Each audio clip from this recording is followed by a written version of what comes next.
Venemaa ja Kasahstani suhted hakkasid halvenema pärast seda, kui kasahhi tähestik viidi üle ladina tähtedele.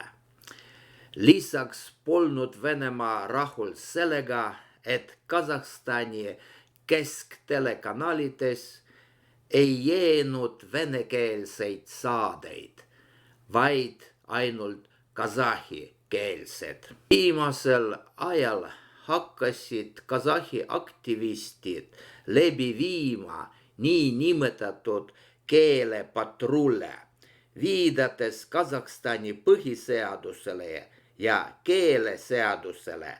Need aktivistid hakkasid nõudma poodides ja muudes avalikes kohtades kasahhikeelset teenindust. Vaadake, mis sellest välja tuli. В Казахстане ходят какие-то языковые патрули, заставляют извиняться русских людей, граждан, кто приезжает из России, почему вы говорите на русском. У нас двуязычное государство. Покажи Маганзанга. Не смотрите на меня, ничего не отвечаете. Ну, я же не знаю казахский язык. Жоқ, қазақша. Нет, я говорю по-казахски. Жоқ, қазақша. Я говорю Жоқ, мен қазақша сөйлеймін. Если вы хотите что-то узнать, говорите по-русски. Ну, қазақша сөйлеймін. А я русская. Понимаете, что вы нарушаете закон Республики Казахстан? Получить обслуживание на казахском мы имеем тоже право. Paljud müüjad keeldusid kasahhi keelt rääkimast sel põhjusel, et nad on venelased.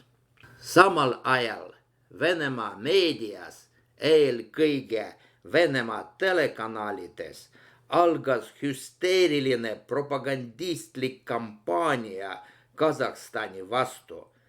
Vene propagandistid hakkasid süüdistama kasahhe russofoobias, venekeelse elanikkonna rõhumises ja fašismi levitamises Kasahstanis.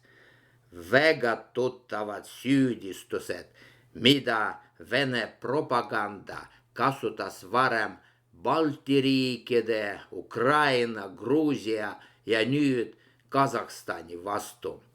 Ja siis edasi algasid otsesed rünnakud Kasahstani riiklikkuse vastu.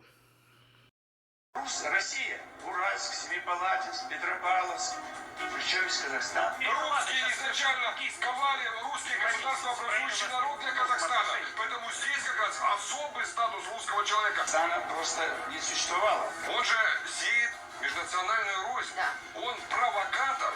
Нам надо включать всю машину политики, дипломатии для того, чтобы это давить зародыш. Казахстан — это большой подарок со стороны России и Советского Союза. Арендовал у Советского Союза территорию.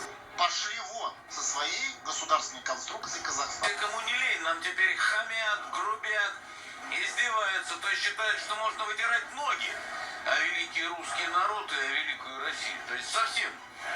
Путин уже фигура, которая войдет в историю. Он войдет в историю наравне с Александром Невским, наравне с князем Владимиром, наравне с теми государственными мужами, собирателями земель русских. Что придумали? Узбекистан, Киргизия, Таджикистан, Туркмения, Казахстан, Среднеазиатский федеральный округ. Venemaa poliitikud ja propagandistid hakkasid rääkima, et Kasahstan pole eksisteerinud ja praegune Kasahstani riik on nende sõnul kunstlik konstruktsioon, samuti väga tuttav retoorika. Just nii Kremli valitsejad õigustavad oma agressiooni Ukraina vastu.